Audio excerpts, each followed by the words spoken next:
Hello बच्चों, let's read the following question. When is the torque minimum on an electric dipole in uniform electric field? Uniform electric fields में एक electric dipole पे ऊपर जो torque है वो minimum कब होगा?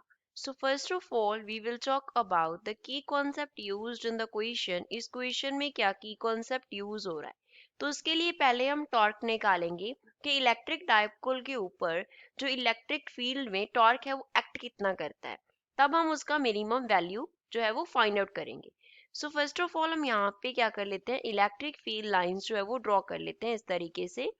ये लाइंस क्या कर रही हैं, इलेक्ट्रिक फील्ड्स को रिप्रेजेंट कर रही हैं, ई वेक्टर। यहाँ पे हमने ई वेक्टर को क्या कंसिडर किया है, इलेक्ट्रिक फील्ड्स कंसिडर किया है। E vector here denotes electric fields. तो इलेक्ट्रिक फील्ड में अब हमें क्या करना है, एक डाइपोल को प्लेस कर देना है। तो यहाँ पे सपोज ये हमने क्या रख लिया, -q चार्ज रख लिया डाइपोल का, और यहाँ पे ये हमने क्या ले लिया, +q डाइपोल का चार्ज कंसिडर कर लिया। अब +q वाला जो चार्ज है उस पे फोर्स इस तरफ एक्ट करेगा along the electric field. +q पे फोर्स कितना होगा, q इंटू ई के इक्वल होगा। तो नेगेटिव q पे जो फोर्स होगा वो इस डायरेक्शन में होगा, that is also equals to q into E होगा इन मैग्नीट्यूड। तो two equal and opposite forces जो एक्ट कर रही हैं, तो यहाँ पे हमारे पास क्या बन रहा है, कपल ऑफ फोर्सेस बन रहा है, कपल ऑफ फोर्सेस। तो इन फोर्सेस की वजह से कुछ ट्रांसलेशनल मोशन नहीं होगा, जो डाइपोल है वो क्या कर जाएगा, रोटेट कर जाएगा, इस तरीके से रोटेट करेगा डाइपोल। तो डाइपोल जब रोटेट कर रहा है दैट मीन्स फोर्सेस ने क्या कॉज कर दिया, वहां पे टॉर्क कॉज कर दिया। तो टॉर्क जो है सपोज उसको हमने डिनोट किया किससे, टॉ से, तो वो किसके इक्वल होगा, it will be equals to product of force into perpendicular distance. यहाँ से लेके यहाँ तक फोर्सेस के बिटवीन कितना डिस्टेंस है, सपोज इस पॉइंट का नेम n है और इस पॉइंट का नेम n डैश है, तो इनटू हमारे पास क्या होता है, परपेंडिकुलर डिस्टेंस होता है। f जो है वो क्या डिनोट कर रहा है, f here denotes force, and जो n डैश से हमने डिनोट किया वो क्या है, परपेंडिकुलर डिस्टेंस को रिप्रेजेंट करता है। n dash denotes perpendicular distance. Torque निकालने के लिए पहले हमें परपेंडिकुलर डिस्टेंस निकालना होगा।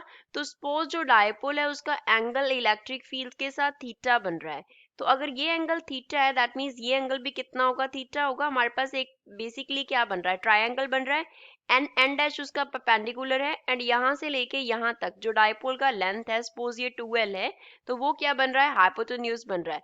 तो ट्रायंगल से अगर हमें साइन थीटा निकालना हो then it will be equals to n dash upon 2l होगा। तो यहाँ से परपेंडिकुलर डिस्टेंस जो है n डैश वो किसके इक्वल आ गया, 2l साइन थीटा के इक्वल आ गया। तो टॉर्क जो है टॉ उसे हम कैसे लिखेंगे, f की जगह पे आ जाएगा q इंटू ई, तो टॉर्क टॉ इक्वल बन गया, f की जगह पे आ गया q into E, n dash is 2l into sine theta बन गया।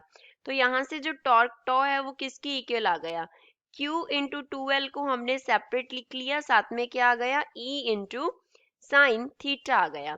अब Q charge into length of dipole, हमारे पास क्या होता है, डाइपोल मूवमेंट होता है। P से हम क्या डिनोट कर रहे हैं, यहाँ पे डाइपोल मूवमेंट को डिनोट कर रहे हैं। तो टॉर्क टॉ जो है उसे हम कैसे लिख लेंगे, it will be equals to P into E into sine theta के ये इक्वल होगा। अब हमें क्या निकालना है, टॉर्क का मिनिमम वैल्यू निकालना है, उसका रिलेशन हमने फाइंड आउट कर लिया। तो मिनिमम वैल्यू कब होगा, जब टॉर्क जो है वो 0 के इक्वल होगा, which means dipole moment product of electric field and sine theta should be equals to 0। तो ये टर्म 0 कब होगा, जब साइन थीटा का जो वैल्यू है वो क्या होगा, 0 होगा।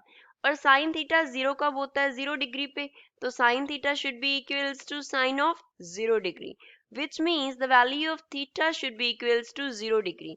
जब थीटा जो है वो 0 डिग्री के इक्वल होगा तब जो टॉर्क है वो क्या करेगा, मिनिमम एक्ट करेगा। और थीटा 0 होने का मीन्स क्या है, कि जो डाइपोल है वो क्या है, parallel to electric field. Dipole should be parallel to electric field. जब डाइपोल इलेक्ट्रिक फील्ड्स के क्या रहेगा, पैरेलल डायरेक्शन में रहेगा, तब उस पे मिनिमम टॉर्क जो है वो एक्ट करेगा। So this is final answer for the given question. I hope you understood it well. Thanks.